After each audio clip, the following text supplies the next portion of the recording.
Hello and welcome to the Infectious Group Podcast, part of the Odd Pods Media Network. Recorded at the 33 1/3 Music Appreciation Center in Speakeasy, located just outside of Detroit, Michigan. The Infectious Group Podcast is your source for jammy jams, music news, and the best in-depth music discussion. Thanks for joining us. Now here are your hosts. Hey, guess what? Chicken it's butt. time for a new episode of the Infectious You didn't even give me a Group chance to Podcast. answer. My name is Russ, You're just going to keep alongside talking. Kyle and Chicken Butt, who is across the table from me at this time. Hi. Hey, Chicken Butt, do you know what we discussed on the program last week? Kelly Clarkson? It was your album pick. It sure was. It was.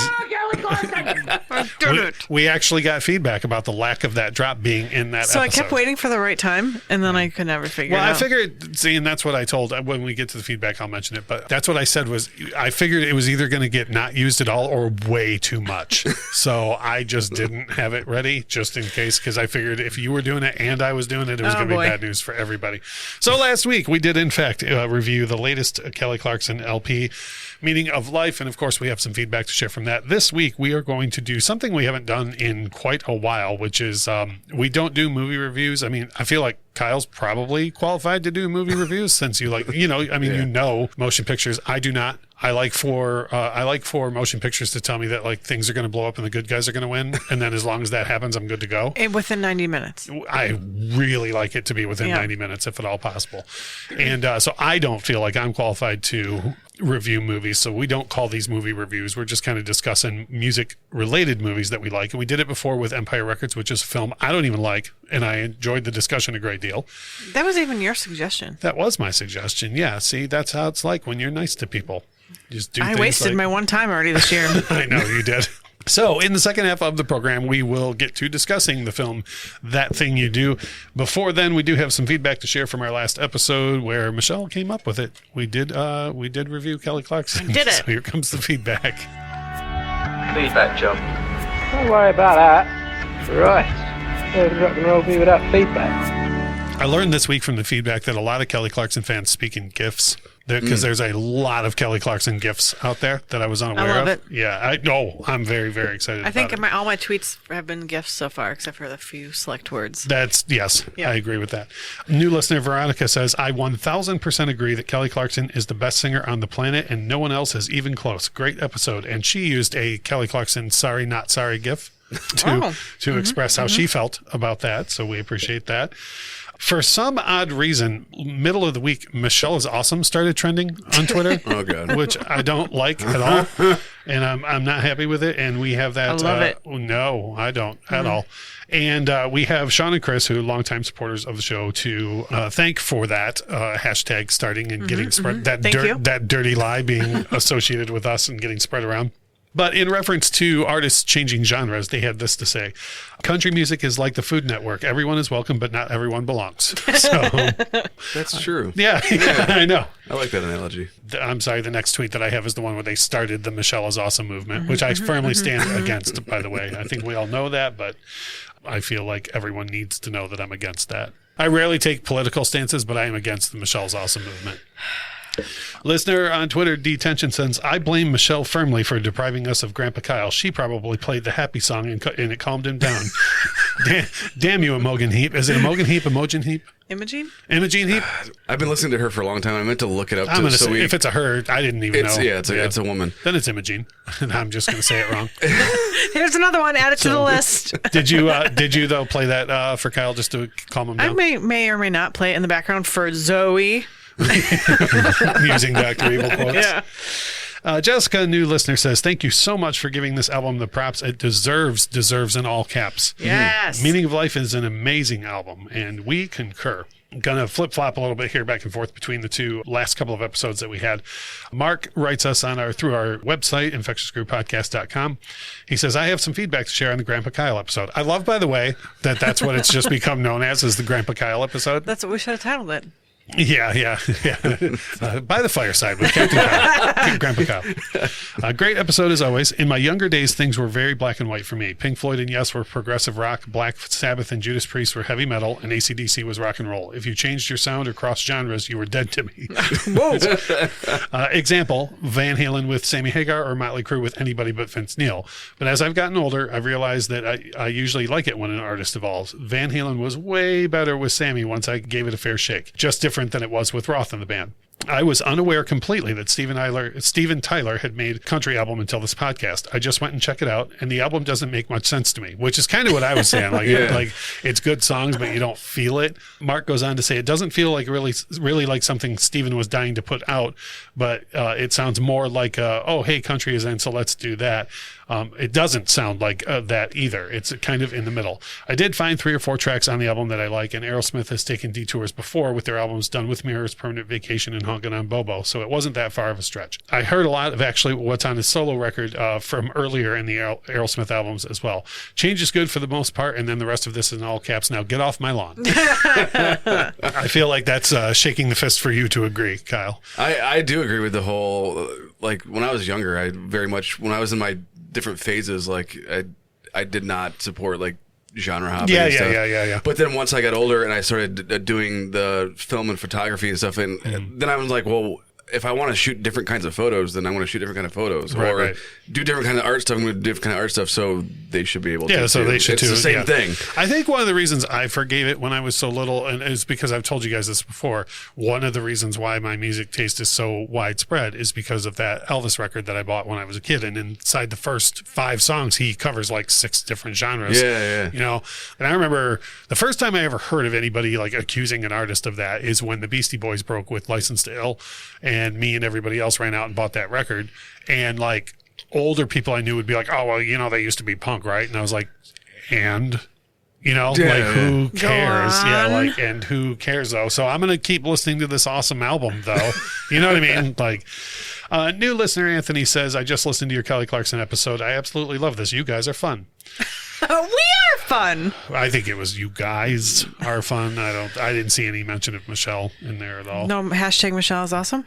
No. Shit. Detention swung back around for this week's episode and said, my God, thank you for this album. I was one of those that would have wrote Kelly off as just a corporate pop music, but this album completely changed my tune on her. I'm wearing out the title track. That song is such a jam. And no, Michelle, I don't mean move you. See? Right. No, see, he had to clarify. For you. For everyone. For you. That they had to clarify. No.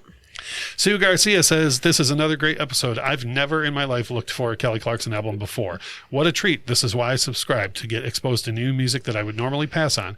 I also played Kelly Clarkson's Nashville sessions. I got goosebumps. Check it out, which I have not done. Me so neither. I will do, because I'm all about, she could, I know this is cliche to say it, but she could sing the phone book and I would be like, did you guys hear?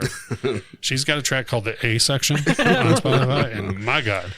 But that's 2 in a row from people, though, Kyle, that were the same way you were, that were like, why would I check out a Kelly Clarkson record? And then you do, and you're like, oh boy. And I did the same thing with Taylor Swift too. I absolutely dislike her old stuff, but like when it comes to like folklore and all the newer albums, like I you're love glad them. you checked it out for sure. Yeah. Seth from Thanks for Coming says, I kept waiting for the Kelly Clarkson drop this whole podcast, and it didn't happen. This episode is a 4 out of 10. So many stinkers. There you go. Does that make up for it? I almost downgraded Michelle from awesome to great because she didn't think Fall Out Boy changed genres, but she won me back with her Forgot About Dre comeback, which was, we had, I always tell you guys that the first couple of, I don't know, feedback that I get from friends and people we know that listen to the episode, like usually by Monday afternoon I'll get some texts and whatnot, and that Forgot About Dre thing came in like 10 times. People, and I was like, and every single time I was like, that's the best thing she's ever done. Shit. Should I just retire? I would at this point, yes. Blue Sky 28, who we've featured in our feedback section a couple of times over the last week, joined into the, again, fake news, hashtag Michelle is awesome, but sent us a GIF of Michael Jackson face palming. And it says, I agree, Michelle is awesome, even though she gave History a 6. I love the fact that you're known for your terrible album I feel like ratings. I gave it a 7. Yeah, God damn it! How many times are we going to revisit this? I'm going to say this as nicely as I can, and also I'm going to use Both hands? I'm going to use what I was told in counseling. I'm going to put my hands up here so I don't hurt anyone. The 7 didn't make it better because of your reasoning for the 7. Tomato, potato. I made it through that with my hands raised. And rounding out the feedback, new listener Marlene says, "Thank you so much. Meaning of Life is my favorite Kelly Clarkson album, but I have a question. What? You don't like Whole Lotta Woman?" No, I don't. I don't like Whole Lotta Woman, and I explain clearly why. But however, I've never been against anyone else enjoying it. It's just not by me. You were pretty high in your pedestal there. Because you were by me when you were playing it. So I was like, stop doing that. That's why I always got on my... Yeah. Sure. Let's go with that. I have all the reasons why I don't like the song. I don't ever have to listen to it. And if people want to listen to it when I'm not in earshot, tear it up. You know, I feel that way about many, many, many artists. But the rest of the record is amazing. All right, if I don't have to ever hear Red Hot Chili Peppers again, then you don't have to hear Whole Lotta Woman. Fine with me. I don't ever try to... When am I trying to get away with playing the Chili Peppers for you? Ever. Whenever you want. No. No. Did you take the drugs? She has a real big thing against Red Hot Chili Peppers. If you're a longtime fan of the show, you know it could be any day. Things get a little weird when we record early, and we're recording early this time. So not early in the day. Not early in the day. Early days early, which is crazy for us. I'm like half a beer in, man. I know I don't even know what to do. Oh, the rest of the episodes. If you rough. would like to leave us feedback, you can do what all those fine folks did. Get at us on Twitter, on Instagram, on Facebook. You can go to infectiousgroupodcast.com and send us a message. You can leave us a voicemail at 313-364-9899, and we will be more than happy to feature your feedback. We're going to try and cut back on the fake news, so please stop saying things that aren't true, like certain hashtags that were used in this particular run of feedback. So hashtag Michelle is super sweet. Moving right along. Our jammies. There's no poetic way to put this. I went down the Prince rabbit hole on accident again this week. On accident? Well, no, it wasn't my fault, and I'll tell you why. Somebody forced you to listen to Prince all week? Yes. So what happened was, I had a friend late last week just started doing the whole tell me more than Purple Rain, and I'm like, oh, well, go on. The man released 35 studio records while he was alive, so I'm going to need more direction than not Purple Rain, So basically, I was reliving a lot of albums through suggesting them to a friend. So he would listen to the record and then literally text me track by track, like Around the World in a Day, Parade, Sign of the Times. Any one that I did, he would text me track by track and be like, oh my God, how have I never heard this? This is amazing. And I'd be like in Wayne's World, Phil, we were there, I know, I'm the one that just told you to listen to this. Because of that, it just caused me to just go down. And I really haven't been down a Prince rabbit hole in a long time. Generally, I'm very focused with Prince. Like, I'll just out of nowhere be like, I got to hear Around the World in a Day, like right now, or Parade right now, or the Symbol album or something like that. And so because of kind of guiding a friend through a lot of Prince that he'd never heard before, I just ended up listening to a ton of it. So I'll put a bunch of different Prince tracks on the playlist, and whether I pick it or not, 7's going to end up on there because Michelle makes the actual Spotify playlist. It's not even a whoops. It's a great song. It is a great song. It's not the best song on that particular album, but it's a great song. That's for sure. It might be Prince's best song. Or not. One or the other. It's a fantastic. I have zero hate for 7 at all. It's the finger symbols for me. Whenever I try to talk to people about how good that record is, no matter what I say, eventually I'll mention 7, and they're like, "Oh, I know that album." I'm like, "No, you do not." Like, there's so much more. I know that album. Right? Yeah. I'm sure you do. I'm not being funny. Can you name another song? I bet you could name another song off that record if you tried. Is it the Gold Experience? No, that's the album after it, the title of the album after it, but it's the one with the symbol for a name. The artist is Prince and the New Power Generation, but the name of the album is the symbol. I couldn't even name another Prince song. I know for sure. Yes, you could. And also, I know for sure like Sexy MF. Oh, yeah. Yeah, that's on there. The Morning Papers, My Name is Prince. It's loaded. It's just loaded. Pussy Control? That's on the Gold Experience. That's the first track on the Gold Experience. And believe it or not, if you ever get around to listening to that record, there's a whole other album on there besides just that one song. What? The Most Beautiful Girl in the World is on there. The title track, Gold, is amazing. That's an endorphin machine. Anyways, I don't want to list off my entire Prince. It's going to be a secret till Monday. So anyways, lots of Prince tracks, whether Michelle believes it or not. The man put out a ton of music, and it's all good. There's it's all good for different reasons. Prince Rabbit Hole for me. Kyle, what have you been listening to? So Grand Theft Auto has recently, or is going to be releasing a add-on with Dr. Dre. It's called The Contract, and it's like a whole episode, basically like Grand Theft Auto, like a mission, episode having to do with him, and like Anderson .Paak is in it, and all this stuff. Well, he put out a EP of all the songs that are going to be in the Grand Theft Auto episode. Oh, right on, right on. And he finally put them all on streaming. Okay. So it's like, I don't know. Was it? Yeah, last week is it one of the tracks, Michelle, that you were talking about? Yeah, Gospel with Eminem, yeah. Gotcha. 1, 2, 3, 4, 5. There's 6 songs. It's all what you'd be expecting from a Dr. Dre thing. Which is fine with me. I wasn't sure how the whole thing, I don't think we're allowed to say the big game. Yeah, there you go. Oh yeah. We're not, I wasn't sure how the whole thing came about with Dr. Dre and Eminem and all them like wanting to do this, but I think it closely has to do with this whole thing going on. I think it's that and him having material to promote for once, Dre, and then Eminem's going to be a shoo-in for the whole thing. Yes, right. Yeah. Like so. That's what led me to dig into this, and I'd heard that he finally uploaded them all to Spotify, so I was like, sweet, I'm going to go check it out. Spotify? I haven't heard anything about that service in the last couple of weeks. It must be a new one. Were you waking up every day just like hoping that I didn't cancel it? I was every single day. I had 2 worries on my mind because I think we're through that whole business now. But I had 2 worries on my mind. One was that Roger Waters would pull all of his songs that he wrote, and the second one was that I would go to open Spotify and it would be like Michelle canceled it. And so in order to find it on streaming, you have to like type in Dr. Dre The Contract, because that's what it's called. Huh. So like if you type in Dr. Dre, it doesn't come up under like only a couple of them come up as like the ones that are like the most played or whatever, or like the new ones. Weird. But there's 6 total, and you have to type in The Contract with Dr. Dre, and it will come up as like a playlist of all 6 tracks. Well, okay, because they're all uploaded individually. It's not like one. I told you about when Guns N' Roses finally released their first song in like 11 years, and they put the R backwards. So that no one could find it. And literally that morning, GNR fans that morning were like, how are you listening? I can't find it. It's like, well, you have to spell some of the word because you can't type an R backwards on your phone. So if you type the word, the song does not come up on Spotify. But if you type part of the word before you get to the R, it comes up on Spotify. But that at least makes sense. It's almost like it's being presented as a package. And I don't know why. Maybe they didn't put it all as like, put it as an EP on there because it's not an official EP. It's not an official release. It's from a video game. Let's not. It's too late at night for me to start into the whole what's an EP and what's not thing. I'm not sure why it was done like that, but never mind. You have to go a little bit out of your way to find the entire thing if you want. So. But you know what? I think we champion the fact that it's worth it to go out of the way. Yes, it is worth it. Dr. Dre very rarely puts out music, so you should go listen to it. I'm glad you told me, though, because I'll just all weekend, I'll be like, I couldn't find the Dr. Dre on my phone.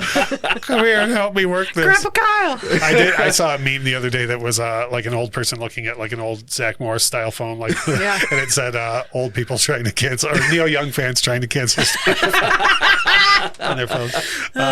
So anyways, Dr. Dre, what else you got? There is an artist named Riley, Riley. Mm-hmm. He used to be a tour manager for like all those like emo poppy bands for. So Michelle met him a few times back in the day. Warped Tour. There you go. Oh, right on. I couldn't think Michelle of it. definitely met him a couple of times. Michelle's like, oh, Riley. Yeah, Riley, my man. But so then I don't. He's like friends with Black Bear and all this stuff. So I don't know how he ended up getting into doing all of the like music himself. But like it's very along the lines of like what Black Bear does. Mm-hmm. It's an album that came out in 2020. It's called Los Angeles, but LOSS, not LOS. Right. Yeah. I dig it, and I just dig I follow him on Instagram and shit. So I was going to say, how did you come in? If the record's a couple of years old now, how did you come into it? So I've been following him on it. I've been following him on social media for quite a while because he, like, originally because he was a tour manager and like I just followed him around and paid attention to the stuff he was doing. But then because he has done songs with Black Bear, and it just ended up in my. I get what you're saying. Yeah. So, because it turns out that everyone knew about Billie Eilish before I did. So, yeah, she's been around. Yeah, it turns out like something like 20 million people knew about it before me. Yeah. Oh, were you waiting for your engraved invitation? Or? Yes. Oh, my bad. Yes. So I don't know what genre to peg it towards, but it's very much along the lines of like what Black Bear does. So Okay. like singer, songwriter, rap-ish kind of Right on. just R&B stuff. I don't even know what to call that genre, but I like that it's a thing. Yeah.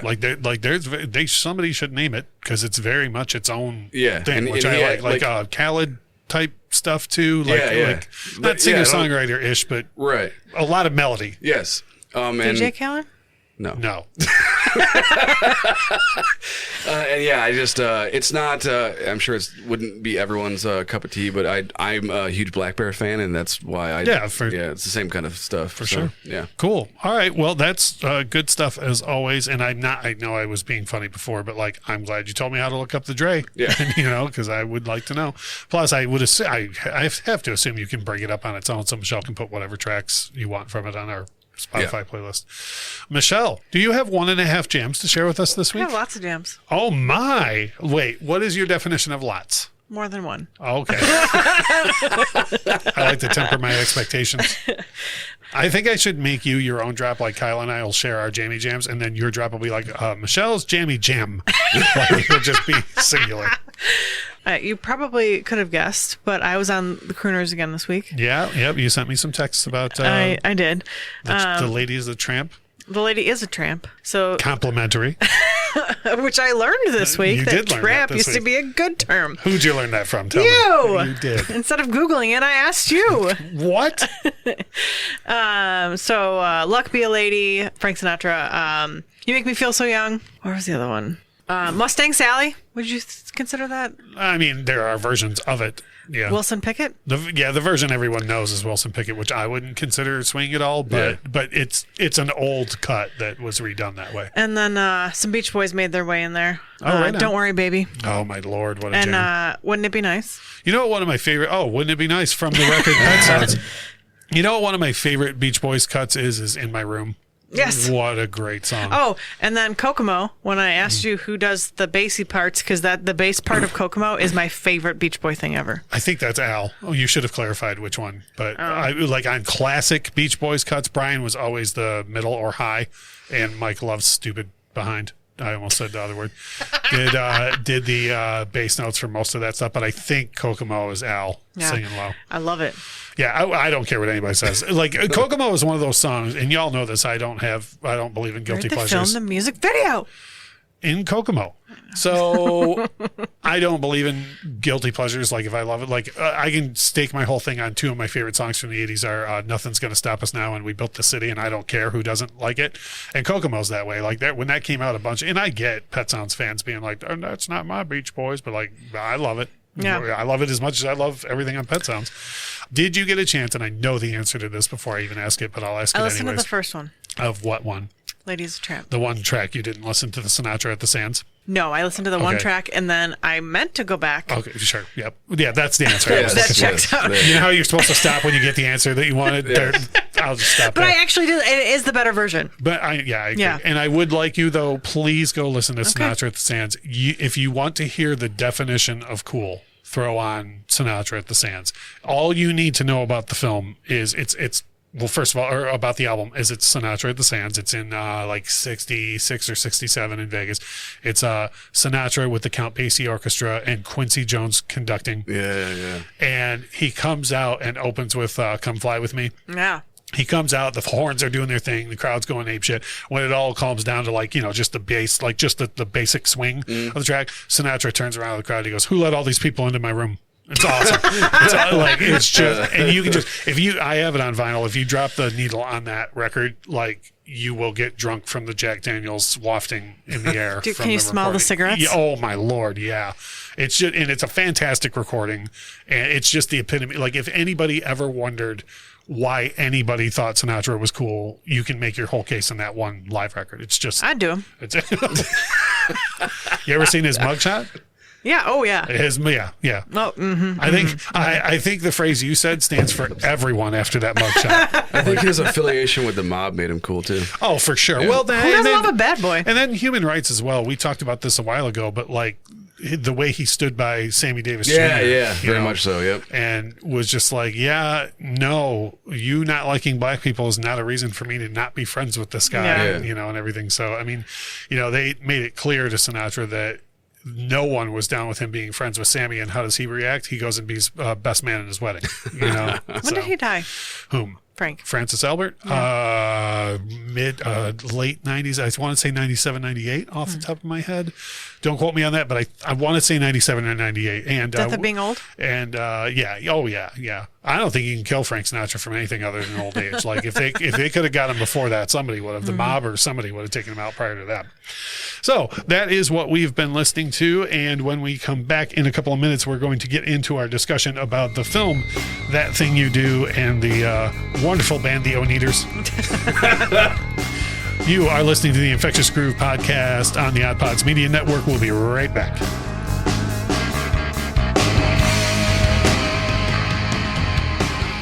Hey, I'm Pants and Saren, This is Stevie. And I'm Augie. and we are BFYTW, a podcast all about playing games and having fun. Our games are usually based on British panel shows and game shows, but we'll play anything that captures our attention and imagination. Why? It's right there in the title. You'll never guess what the F stands for.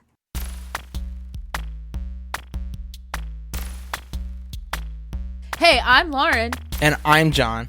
and we host the Beard Al Podcast, the podcast where we talk about two of the greatest things in the world, beer and Weird Al. And a lot of other things. We're funny. Yeah, that's basically what I told him to say. Good job with your I script. listen. Yay! But no, seriously, we try and pair a beer with a Weird Al song and talk about both things and go where the conversation takes us. It's fun, I promise. You'll like it. Yeah, I mean, if you like talking about random things as well as, fine craft beers and some wonderful craft music. Craft music, I love it. So, But not craft singles. So far, this promo is going about as smoothly as one of our episodes. absolutely. If this has enticed you in any way, please go to beardalpodcast.com. http://www.beardalpodcast.com. I repeat, http if you want it to be secure,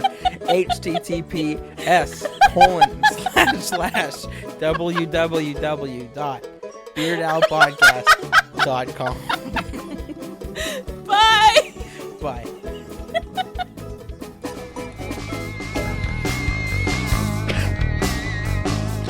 We are back. It's Russ, Kyle, and Michelle, and we are into the second half of the Infectious Groove podcast. And this week is kind of a interesting episode for us, which we have done before. So if you like what you hear in this episode, go back and check out our episode on Empire Records. If you don't like what you hear in this episode, there's always next week.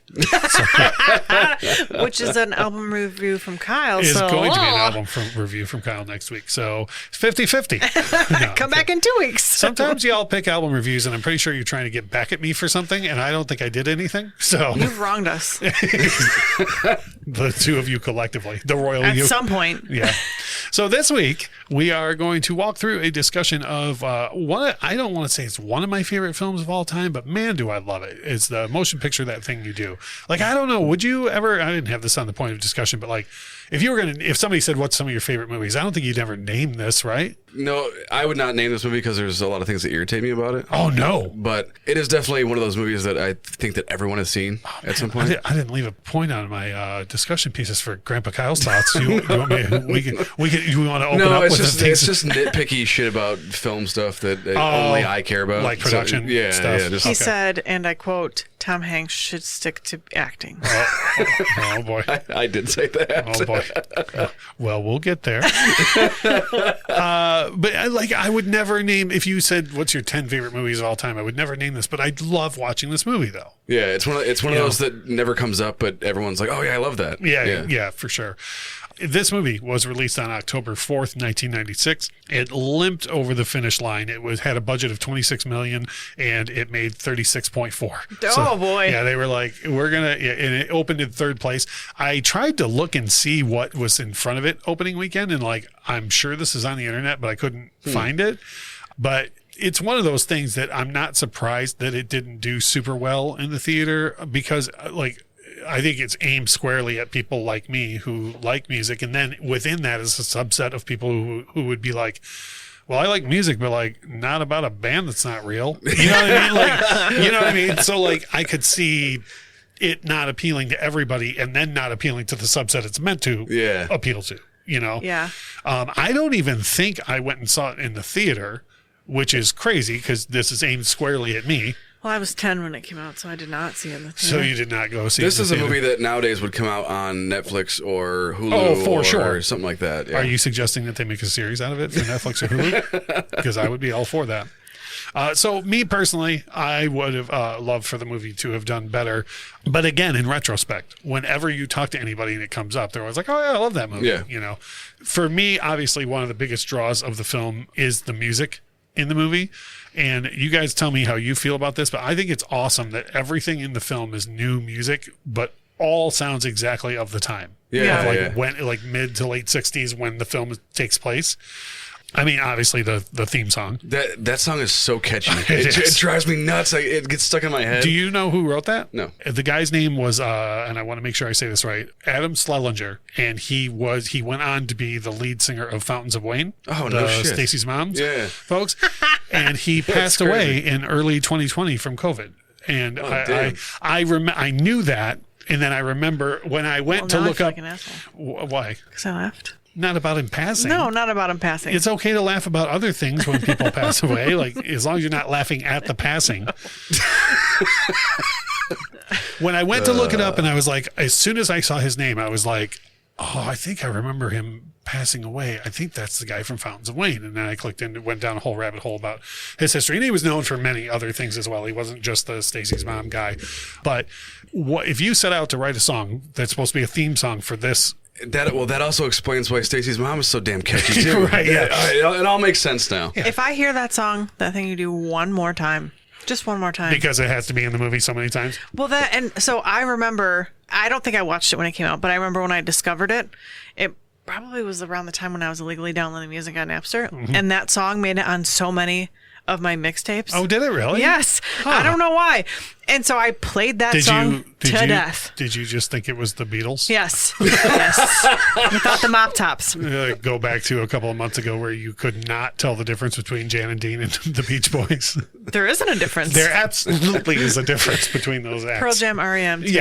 Same thing, obviously. But so, and then hearing it again, I was like, I probably haven't watched that movie or even heard that song in 20 years. And then as soon as it started, I was like, oh! When they were doing the slower version at the beginning, were you like, oh, they're going to speed it up? It's going to get stuck in my head. I was like, how many more times can I hear this? It's probably done, right? Every time they play it, I'm like, that's probably the last time. It was never the last time. We'll get into this later. And this movie, I don't view as a parody at all of the music industry. But I like that they worked in things that at least maybe I'm overthinking it, but seemed like parody of music biopics, like how that song is slow. That thing you do, it's a ballad, and then when they get to the dance and Guy starts playing it fast, and they they go along with it. Spartacus, yes. But that's like how You Can't Walk No Line, or Why Don't You Hit the Road, Jack? You know, and then all of a sudden now we have this hit song. You know what I mean? Or the ridiculous scene in Bohemian Rhapsody where they just write "We Will Rock You" by accident. I still haven't seen it. Don't ever. It's awful. And hopefully I'm not offending anybody with that. I think it's one of the worst, but it's probably the worst music biopic I've ever seen in my entire life. It's terrible. It's so inaccurate and just no. Does Remy What's-His-Face do a good job? He does a decent job. I don't think he did anywhere near as good as people said that he did. But you can't. You also with Sacha Baron Cohen would have been 1,000 times better. And when you're playing someone in a picture, and this, I'm already, as you guys know, I'm already pre-worried about the Michael Jackson biopic for like a million different reasons. You run the risk of doing an impression, of just being like, look at me, I'm doing an impression. And for me, what I got from... I want to call him Remy Martin, but that's it's Remy Malek. Remy Malek. I got the impression that he watched a ton of Freddie footage and then was like, I'm going to impersonate that. His fucking teeth in that movie drive me nuts. Well, it was Freddie's teeth in real life. Oh, God. And I think it's just because he's trying to be like Freddy, and Freddy was Freddy, and his teeth didn't fucking hold him back and make him seem weird. Well, but are we like, reviewing Bohemian Rhapsody? My biggest issue with the film, Delta? and then we'll get back to that thing you do, but my biggest issue with Bohemian Rhapsody, hands down, is the wild liberties with inaccuracies, and they make choices that they absolutely don't. To me, they make his Freddy's story less cool by taking things out of context and out of historical relevance. But back to the Oneders, whose story is told very accurately in this motion picture by all surviving members of the Oneders. But besides just the theme song, there's other stuff that I think, like we were just talking about swing and crooners, that Mr. Downtown song. That sounds exactly like something that would have been an enormous hit back then. And I just assumed I didn't know any of the other songs that they were playing, so I'm learning this right now that they were all new songs. You thought they were all real songs from back then? Yep. Nope, none of them. Yep. Not even the other, the other Oneders hit in the movie, Dance With Me Tonight or something like that was also written for the film. The other one is the Chanterelles' Hold My Heart. That song sounds exactly like it would have been out for the Supremes or, any Motown artist. Was this supposed to take place in the 60s? Yeah. Okay. Yeah. I don't recall if they say an exact year, but I think it's like a once upon a time in the 60s type thing. Or I would hope from everything I took from it that it was supposed to be in the 60s. So as far as casting goes, now, Kyle, we'll get into some of this, what you might not like about the film. What do you think about the casting choices overall? Oh, I think it's great to see so many people that are like hugely famous now, just being fresh young actors. Bryan Cranston was like... Pfft. And I like that Liv Tyler learned to act since this film, because she did not know how to in this film. This came out after Empire Records? I believe so, yes. Yeah, she couldn't act in that one either. My favorite part is when she delivers the line to Jimmy about breaking up with him with all of the emotional rage of a sedated Zooey Deschanel. And she's like, I wasted so many kisses on you. And I'm like, Hanks was behind the lens, was like, yeah, I guess that's fine. But I think everybody, it's hard to describe, but like every Tom Everett Scott comes off as a drummer. Like he just comes off as the guy who would be the drummer. Steve Zahn absolutely kills me. Yeah, he's my favorite character in the movie. And then Ethan Embry, who I never look at anything other than Nick Papagiorgio. See, he's always from Empire Records for me. Yeah, well, yeah, but he's also Nick Papagiorgio. He is Nick Papagiorgio. Where he works in software with his family in Yuma. But I adore Ethan Embry, absolutely. What does he do now? Fantastic. Ethan Embry? He still acts. Oh. Why are you always willing people dead or out of work? Is he dead? Just because. Is he homeless? Can you please just always before the show, any people I'm going to ask about, tell me. Right. Bryan Cranston, like you said, you see that and you're like, oh my God, that's Walter White, but he's 12. I didn't read Charlize Theron in the credits. I would have not known that was her. Oh, I knew it was her as soon as I seen it. And I was like, whoa, that's crazy. I've been debating if I'm going to say this on the show or not because it's mean and we try not to be. But every single time that I watch this, if it's on cable or something and it's on and she comes on out loud, even if no one else is in the room, I say, oh, look, it's Charlize Theron with her original face, because that woman has had some work done since this movie. Is it Theron or Theron? I always say, how did I say it? Charlize Theron? Yeah, that's what I always say. That's what I thought. Yeah. I don't know. Add it to the list. Who's the guy that was in 21 Jump Street with Jonah Hill? Tatum Tanning? Oh, so now all of a sudden we're not so good with names. Wait, is it Tatum Tanning? No, it's Channing Tatum. Damn. Every time. Channing Tatum. Hashtag Channing Tatum. I thought she was trolling me when she first did that shit. No, she's no. dead I serious. literally cannot. I don't remember if it's Channing Tatum or Tatum Tanning. But we're going to stop the show for Theron or Theron. Kaleo, Calio. Right. So I'm going to mention Imogene. one more thing that I love about the cast and their dedication to the film, and this is such a minor thing for anybody who's not me, is one thing I absolutely mega loathe in any TV show or film about music is the musicians never know how to hold their instruments right. They never are not even close to the fingering. Like if they're playing a low note on the guitar, they're supposed to be way high up on the neck, and then but in the movie they're always way choked up like they're playing high notes. And everybody in this group really looks like they're all playing the right notes at the right time, and they all really dedicated themselves to the drums. Tom Everett Scott learned to be a good drummer for this role. Yeah, he does a great job. Yeah, like he actually, that's not someone else playing. That's his audio coming when he's playing those drum parts. Yeah, like when he sits down with Del Paxton at the end and they bust through that's him playing all those jazz notes. Is that actually a guy? Del Paxton is not a real person. No one in this film is a real person. Do you know when movies end and it's like this is based on and if anything in this movie it's purely coincidental, that whole thing that's also in this film. This is the Wonders were not real, right? But the Oneders were. The Oneders were for sure. So, and I didn't have space in here for this, but honestly, Kyle, like from a filmmaker's standpoint, what are some of the things that you might have noticed as a filmmaker that I don't? Yeah, the movie seems rushed. Everything just, which is weird for the runtime. Very quick, yeah. And that's not how things happen back then. But do you think that that's because of music biopic type thing? Like I say, so if you watch Walk the Line, it's like he's married to one woman. And then she says, you can't walk no line. And then now he's married to the other woman and like he's walking the line, right? Yeah.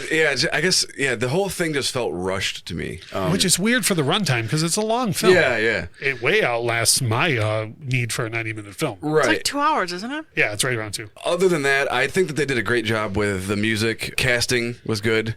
I had a hard time buying into the fact of the time period that it was set in a lot of the time. It just seemed not authentic all the time. I wonder if that's on purpose. I wonder what happened to the Oneders. But because, and all of this is my guess, but because you would think like, well, there's no way all the races were getting along like that. Yeah. But then it makes me wonder if this is more through the lens of like how we want to remember that time. You know how like Woodstock was an awful event for everybody involved, but everybody's like, yay, peace, love, and harmony. Remember Woodstock? Like that was awesome. 99 sure did it wrong. You're like, 69 did it real wrong too. But no, I haven't read anything with Tom Hanks to say this, but it does make me wonder if it's on purpose through that lens. So we've now entered the part of the show where I'm just making excuses for Tom Hanks. I'm like, yeah, but here's why it was rushed. So there's lots of movies that are like period correct that like I think are fantastic. They did an incredible job. This one just, I don't know if it's because things are so rushed and I have a hard time buying the fact that they're not on like one street on a set the entire time. Like it just, I don't know. It doesn't sell the time period to me. I hear what you're saying, but the only other thing I can and here I go justifying Tom Hanks again.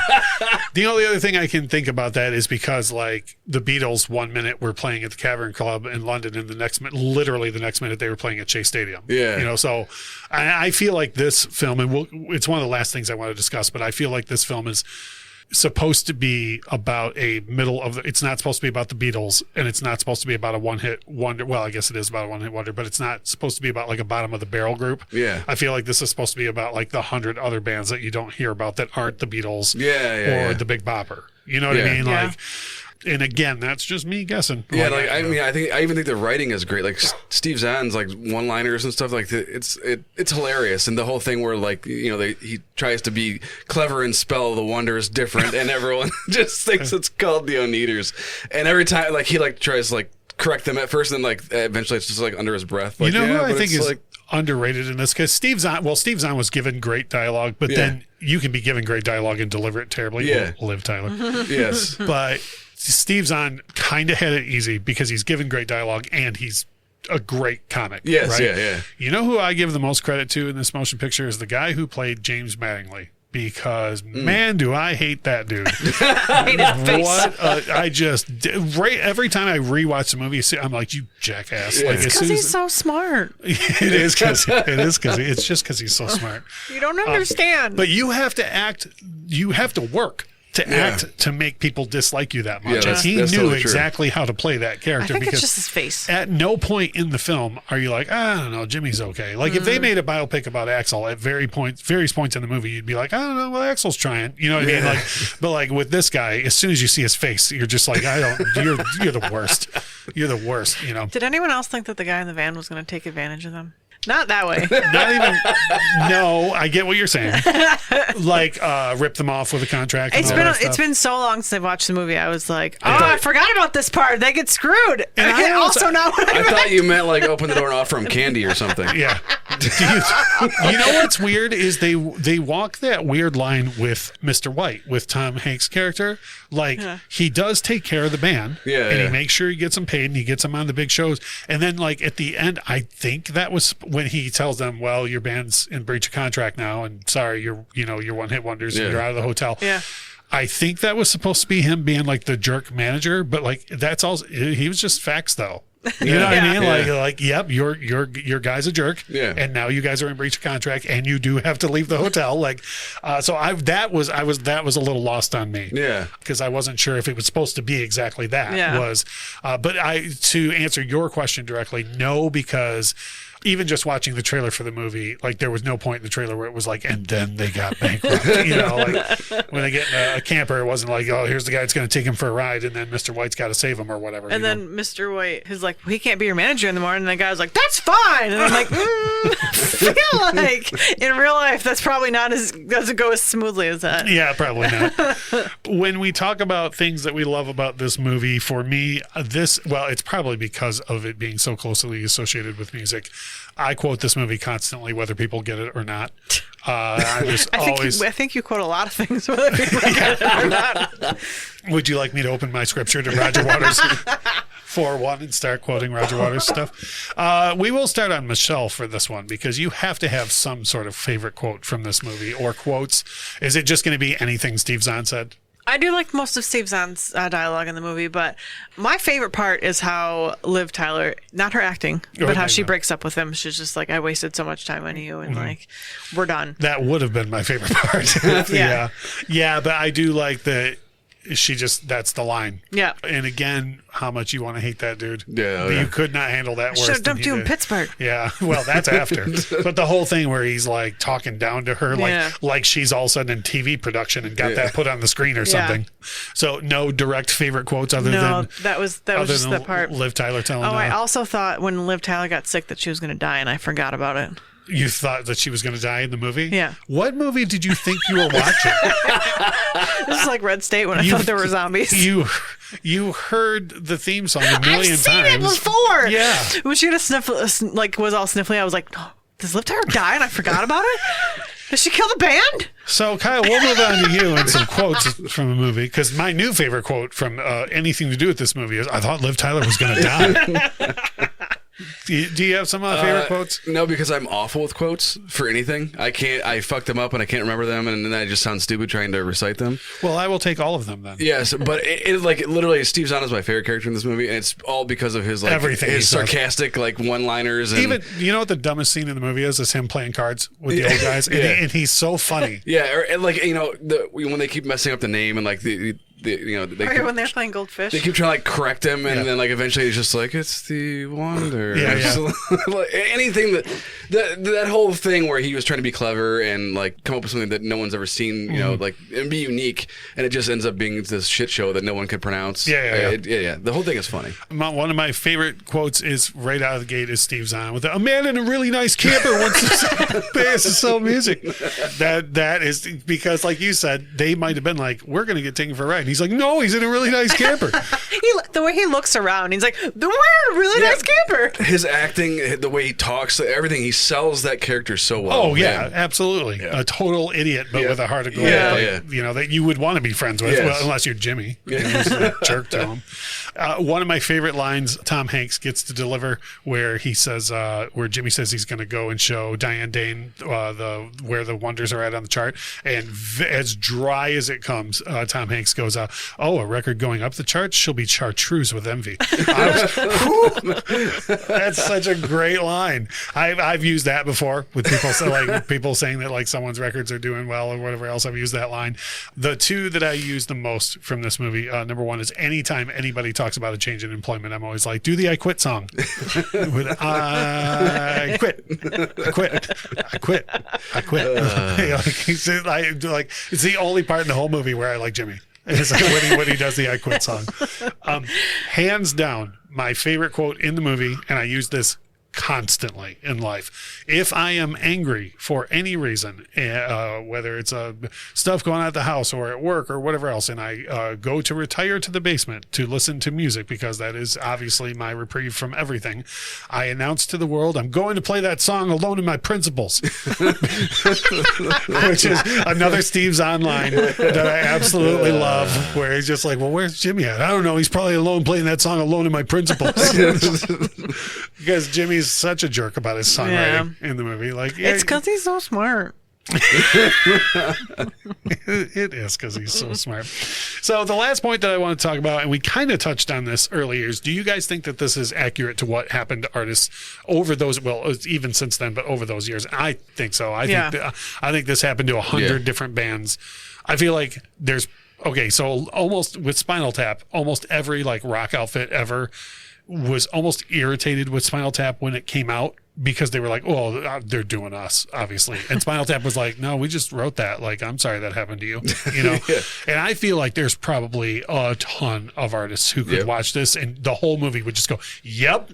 Yeah. You know, like, do you see you guys agree? I totally agree, yeah. I feel like this happened to a million bands. It's still happening. I was just gonna say, I feel like it's still happening, especially now in the age of one-hit wonders. And I honestly, feel like the only reason we know that it happens more now and it's still happening is because of the internet.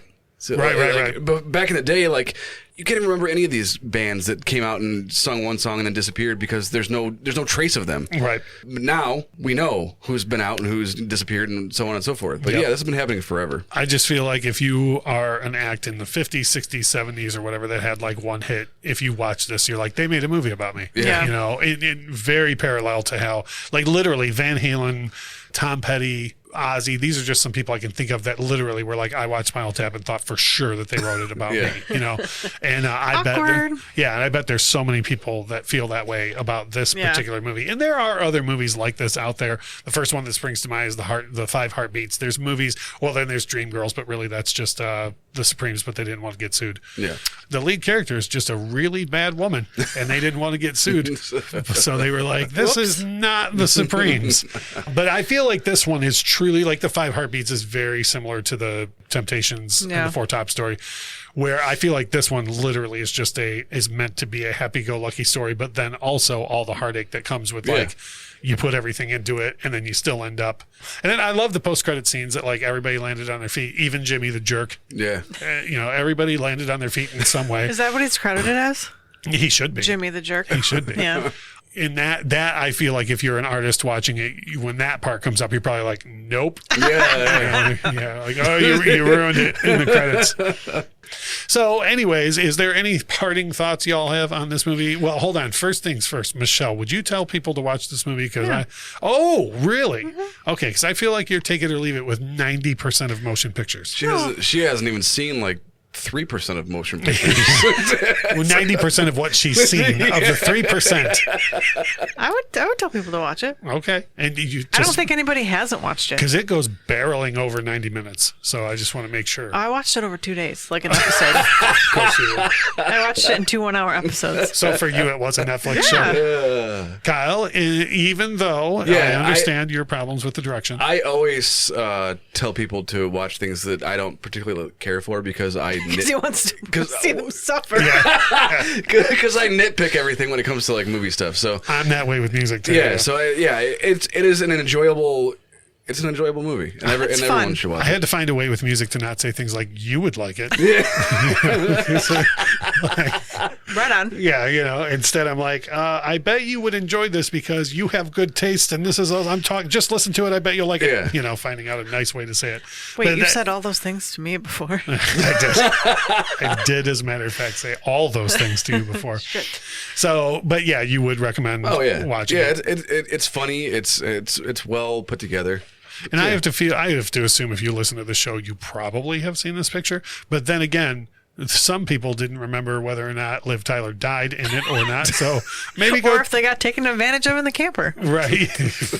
Oh, boy. If you're listening to this episode and you haven't seen it in a while, to go out and take the movie for a spin and report back to us and let us know. Maybe we're wrong. Maybe Liv Tyler turns in a stellar performance in this. Also, if you haven't seen it, then spoiler alert. Liv Tyler doesn't die. Yeah. You're about to learn a whole bunch of shit about it and you haven't even seen it. So maybe you should pause this and go watch it and then tune back in. Right, exactly. Yes. I would assume most people have seen it. But Yeah. But if not, it's still worth seeing. even Yes. if you've just heard all of the main plot points. Yeah. Also, I have one more thing. And who's to say if they did get taken? We didn't clarify if they did get taken. That's true. advantage. Taken for a ride is Taken what I for a ride. That's what I should have said. Yeah, that's like the movie Date Night. We're going to get whacked off. Well, then that also sounds like he's going to actually take them for a ride in the camper. So now I don't actually know. And so, what were you going to say? Did anybody notice that when they first hear their song on the radio, that it lasts 10 fucking minutes long? Like, this song is a minute and a half at best, and they're like, they have enough time to gather people on the street, and they get in. I'm going to share a couple of thoughts. Number one, that's called a montage. And second of all, I know that you personally are really, really sensitive to lengths of songs, but everyone else probably, there's no way that's 10 minutes of runtime of the film. It felt like it. Also, it could be trying to convey the fact that like they were trying to live in that moment of hearing it on the radio, right? So it seemed longer than what it actually was. Is that why you think it all takes place on one street? Because it really, that was all just one street. Period pieces are very difficult because they either put a shitload of money into it and make it really, really authentic looking and have several different locations and whatnot, or they just go on one soundstage and make a street and then that's where the entire thing is shot. It's like the movie Pleasantville. What happens at the end of Elm Street? Yeah. Well, everyone knows. It goes back to the beginning of Elm Street. Yeah. So it's hit or miss. They did not do a great job with that in this movie, but it's a good movie to watch. So, as we always say, if you enjoy this movie, if you don't enjoy this movie, if you enjoyed this episode, by all means, leave us some feedback on it. Let us know what some of your favorite lines are.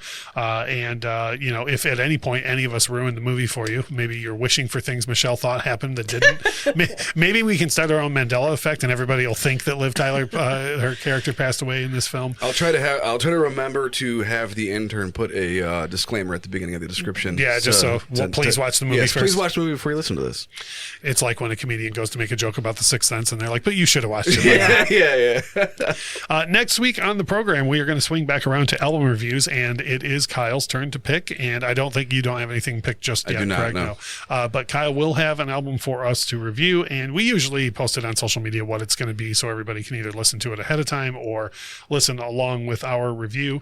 And so we will have that for you next week. As I always say, please make sure to use all the different means to get a hold of us for feedback, whether it's Instagram, Twitter, our Facebook page, our website, or call our hotline. You can get us in so many different ways. And please stop using the hashtag that was erroneously used this week. Michelle Super Sweet. That's a new one. Is Michelle Super Sweet? Awesome. Like we always say about this time, without music, life would be a mistake. Bye. The Infectious Groove podcast is hosted by Russ Robinson, Kyle Wimple, and Michelle Koselecki. Produced and edited by Russ Robinson. Intro and outro music composed by Chris Kimmel. Opening credits read by Stacey Robinson. Recorded with a Rode Podcaster Pro and Rode Pod mics.